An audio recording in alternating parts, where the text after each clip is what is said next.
नमस्कार, मैं हूं आमिल बेग। आप देख रहे हैं सिटी बुलेटिन न्यूज़। पेश हैं आज के प्रमुख समाचार।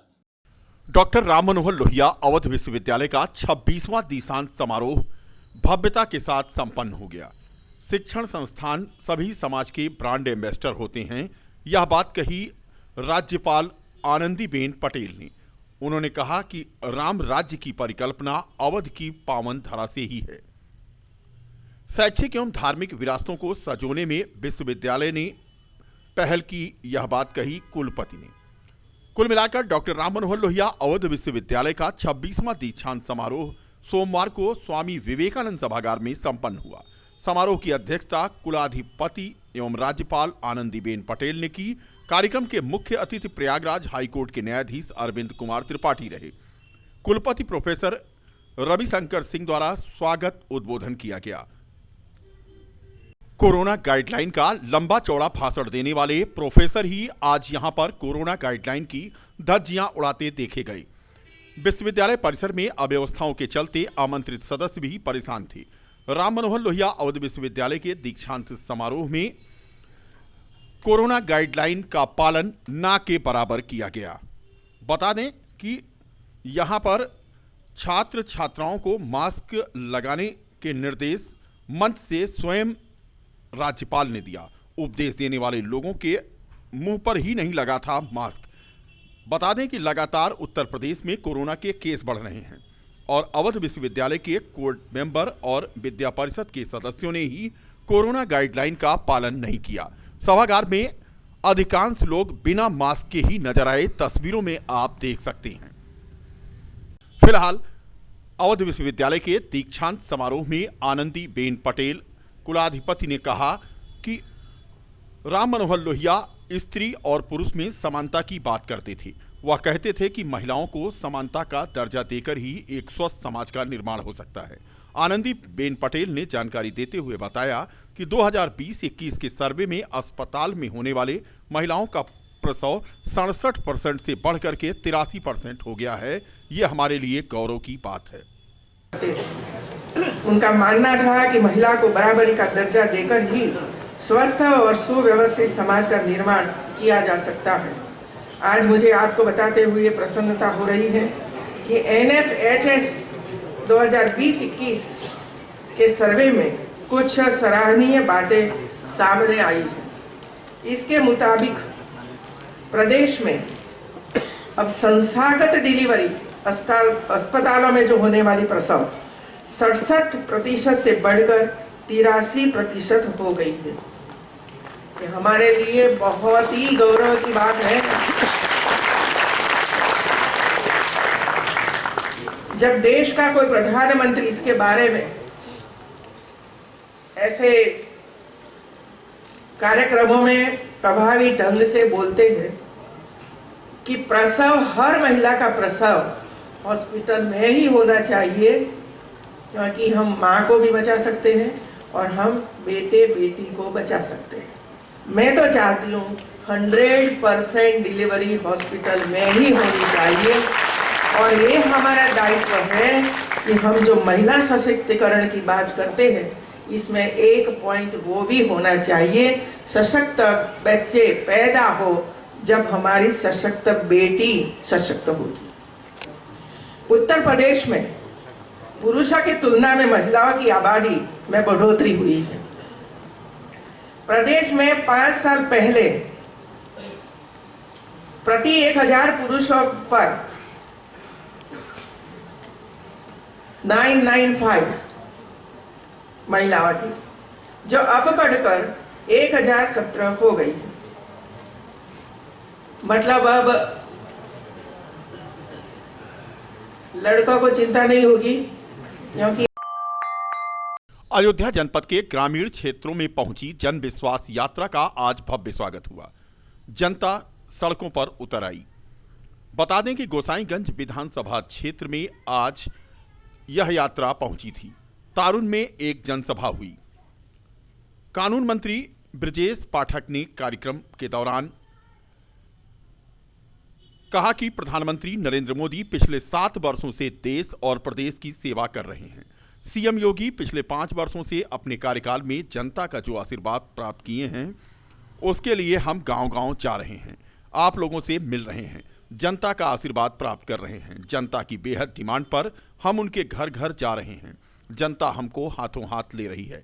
उत्तर प्रदेश में सबसे बड़ा मुद्दा कानून का राज स्थापित हुआ है, उसे बनाए रखना है। समाज के अंतिम व्यक्ति को महसूस हो कि सत्ता में उसकी भागीदारी है और उसकी सरकार है।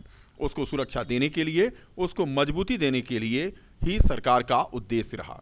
ब्रजेश पाठक ने कहा कि विधानसभा चुनाव में हमारा मुकाबला किसी पार्टी से नहीं है। पिछली बार 325 सीटें मिली थीं, इस बार उससे भी अधिक सीटें हम जीतेंगे।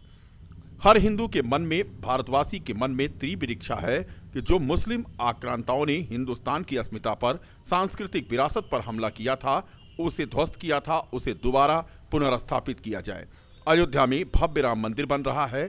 जो मूर्तियां चुराकर विदेश ले जाई गईं, उन मूर्तियों में अन्नपूर्णा मां की मूर्ति को वापस लाया गया। ऐसी 55 मूर्तियों को जो लोग देश से चुराकर ले गए थे, उन्हें वापस देश में लाया गया और सांस्कृतिक विरासत को बचाने का काम किया गया। जिस ढंग से देश की, प्रदेश की सेवा की और आदरणीय योगी जी ने पिछले 5 वर्षों में अपने कार्यकाल में जनता का जो आशीर्वाद प्राप्त किया है, उसके लिए हम गांव-गांव जा रहे हैं, अपने लोगों से मिल रहे हैं, जनता का आशीर्वाद प्राप्त कर रहे हैं। जनता चाहती है, एक बड़ी डिमांड थी लोगों की, भारतीय जनता पार्टी के मंत्री, भारतीय जनता पार्टी के नेता हमारे गांव आए, हमारी सड़क पर आए, हम उनका स्वागत करें। जनता की बेहद डिमांड के आधार पर, मांग के आधार पर हम जनता के बीच में जा रहे हैं और जनता हमें हाथों हाथ ले रही, आशीर्वाद दे रही है। कौन से मुख्य मुद्दे होंगे जिन पर आप चुनाव में जा रहे हैं? देखिए, उत्तर प्रदेश राज्य में सबसे बड़ा मुद्दा हमारे सामने जो कानून का राज स्थापित हुआ है, इसे कंटिन्यू रखना है। दूसरा, वास्तव में गरीबों को, मुख्य धारा में गरीब को, आम आदमी को महसूस हो। हमारे प्रणेता पंडित दीनदयाल उपाध्याय जी ने जो एकात्म मानववाद का सिद्धांत अपनाया था, यानी जो समाज के अंतिम पायदान पर व्यक्ति खड़ा है, उसको महसूस हो कि सत्ता में उसकी भागीदारी है, उसकी सरकार है। उसको सुरक्षा देने के लिए, उसको हम मजबूती देने के लिए, उसको जीवन के हर मामले में आगे बढ़ाने के लिए हमारा मुख्य उद्देश्य है। जिले की नगर कोतवाली पुलिस ने अंतर जनपदीय स्तर पर लूटपाट करने वाली महिला गैंग की 7 सदस्यों को आज गिरफ्तार किया है। बता दें कि नगर कोतवाली की टीम ने लूट करके फरार चल रही मंती पत्नी पुरवट निवासी गोरखपुर के अलावा 7 अन्य महिलाओं को गिरफ्तार किया है। ये गिरफ्तारी SBI के निकट कृष्णा पैलेस के पास से की गई है। बता दें कि इनको मेडिकल के लिए आज जिला चिकित्सालय लाया गया और उसके बाद पुलिस ने इन्हें जेल भेज दिया। अयोध्या में क्षेत्रीय पर्यटन पंजीकृत गाइडों के मानदेय प्रोत्साहन धनराशि के संबंध में आज तहसीलदार को एक ज्ञापन सौंपा गया। सभी पंजीकृत गाइडों ने मानदेय व प्रोत्साहन धनराशि को लेकर सरकार से मांग की है। उनका कहना है कि हम लोग उत्तर प्रदेश सरकार द्वारा पंजीकृत हैं और लगातार अयोध्या में निष्ठा और ईमानदारी के साथ यात्रियों को सेवाएं दे रहे हैं, जिससे पर्यटन को प्रदेश में बढ़ावा मिल रहा है। लेकिन उत्तर प्रदेश सरकार के द्वारा हम क्षेत्रीय गाइड, पर्यटन गाइड लोगों को कोई मानदेय अथवा प्रोत्साहन राशि नहीं मिलती है, जिससे जीवन यापन मुश्किल हो रहा है।